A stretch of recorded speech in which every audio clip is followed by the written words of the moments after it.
Yung pala, konti lang pala ang tatanggalin. Bakit pinag-resign mo lahat? Nagmukhang kenkoy ka eh. Nagmukhang mahina ka eh. Sino kaya nagpapayo kay Pangulong Marcos? Yun na.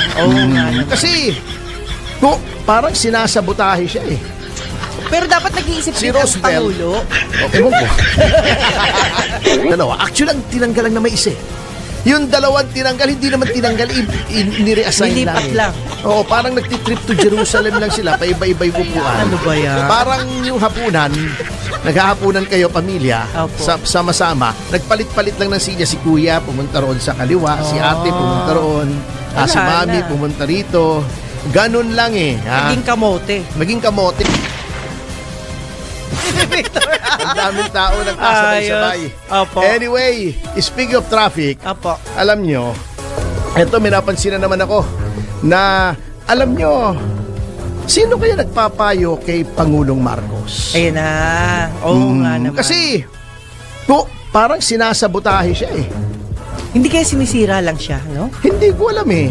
Parang ang ganon. Pero ibig sabihin, kung ikaw ay leader, hindi mo pwedeng sabihin wrong advice. Yes. Kasi, sabi nga ni Roosevelt, the buck stops here. Di ba? Merong pass the buck. May expression na passing the buck. Nagtuturuan. Di siya may kasalanan. Di siya may kasalanan. Siya may kasalanan. Pero dapat nag-iisip Si din ang Roosevelt, Pangulo. Oo. Nag-iisip. Ewan ko.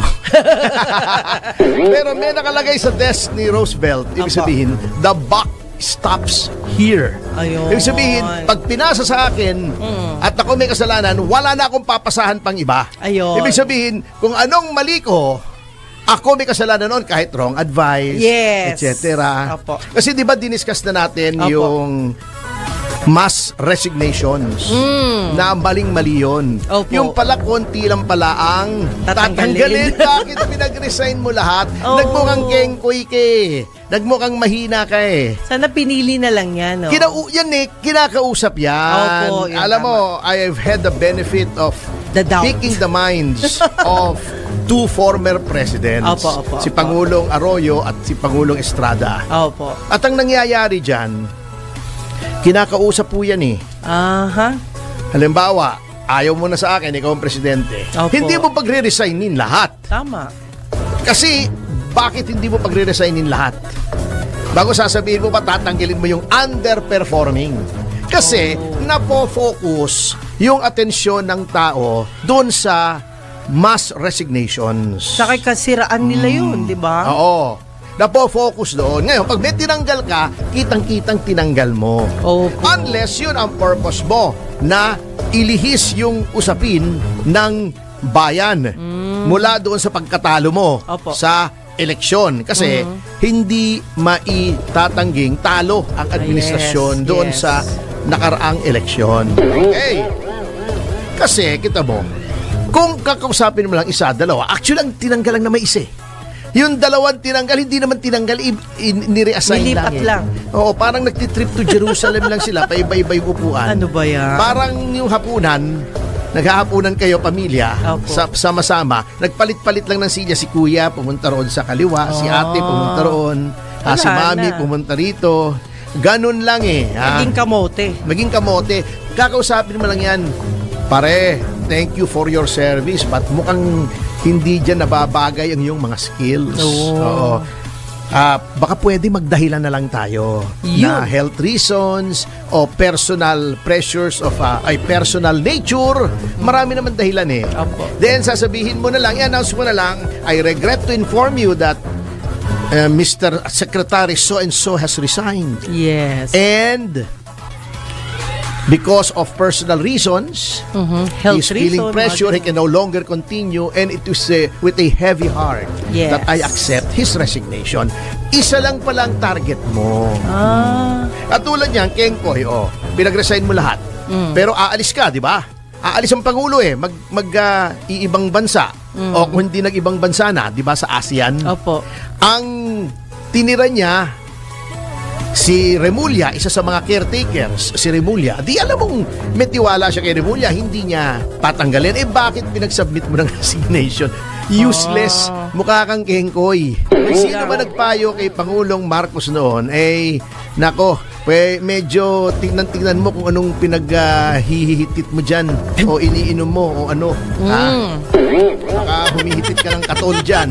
May rugby, may amats ka. Pinayuhan mo si Pangulong Marcos ng ganon. Mali po. Eto, isa na namang maling payo. Totoo yan. Maraming nagalit kay Pangulong Marcos dito. Hindi ba may mga special plates? Diba, ang Presidente 1, Vice President 2, etc. Congressman 8, diba? Gabinet, 10? Justice yata ng Court of Appeals 9, Supreme Court, may mga ganun special plate. Dati may special plate, hanggang ngayon naman may special plate ang RTC and MTC judges, 16. Okay. Na hindi sinisita sa coding. Okay, bago nyo sabihin, bakit special treatment? Dapat po nating tandaan na itong mga RTC and MTC judges, hindi naman po malalaki ang sweldo ng huwes.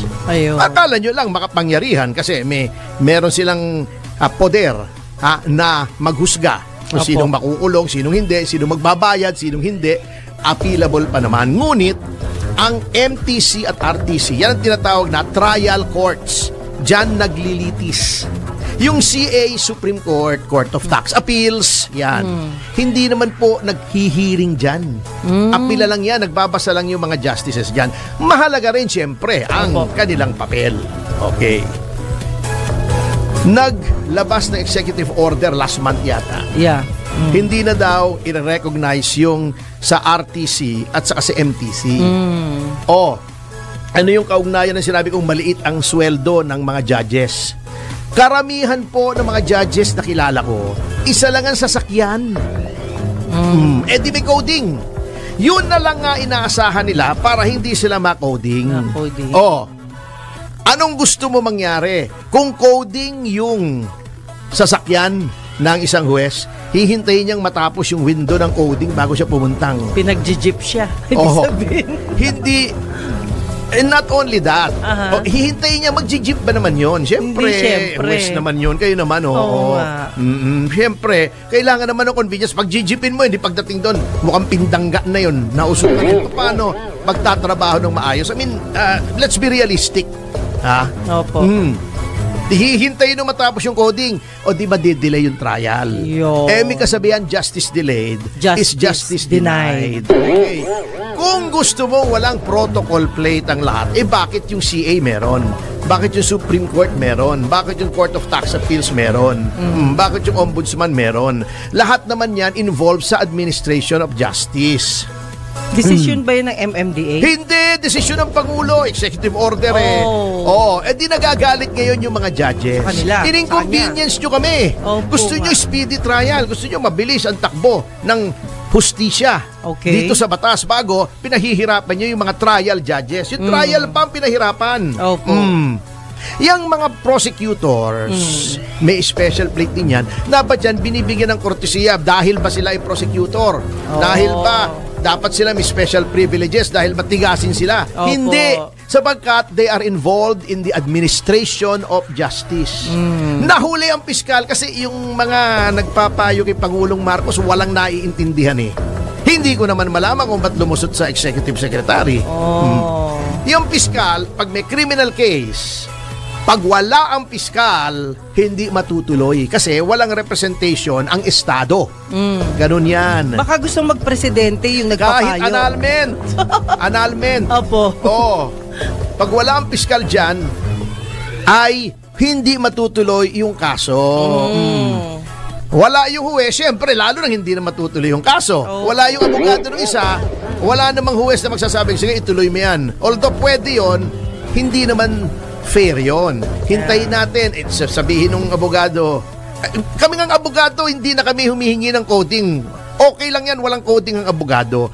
Pero yung mga huwes, dapat yan ay exempt na sa pamamagitan ng protocol plate. Kayo naman, Yun na lang ang inaasahan. Maniwala kayo, ang liit ng sweldo ng huwes. Kaya walang gusto maghuwes ang daming bakante. Mahihirapan maging huwes, maniwala kayo't hindi, sa sweldong yon kung ikaw ay principal breadwinner. Yun lang. Eto, katulad nung kami ng asawa ko, okay siya mag-huwes kasi gastos ko lahat sa bahay. Yun lang. Yung sweldo niya, kanya lang. Kanya lang. Okay. Galing. Ako nagpapaaral sa mga anak ko, lahat. Opo. Ako nagpapasweldo sa katulong. Yung sweldo niya, kanya lang. Swerte siya. Sana Hindi all. po lahat ng huwes ganon. Yun Ang lang. average na huwes, hindi kung nagpapaaral ka sa kolehiyo, hindi ka makakabili ng 2 sasakyan para may exemption ka sa coding. Isa lang. Kataas-taasan na siguro isa sa'yo, isa sa misis mo. O kung kailangan ng sasakyan ng anak mo, isa. Hindi mo kayang papalit-palit ng sasakyan. Ang misis ko hindi apektado noong 16 Opo. na hindi na kinikilala. Di manghihiram siya sa akin ng auto eh. Di ba? Swerte. Yung ibang huwes, kawawa naman. Sino bang nagbigay ng... Pasensya ka na, attorney. Sabi ko nga, baka gustong maging presidente in the future yung yung nagbibigay ng Hindi ko alam feedback sa kanya. Il-advice talaga eh. Pero syempre, sa hanayan ng pangwes.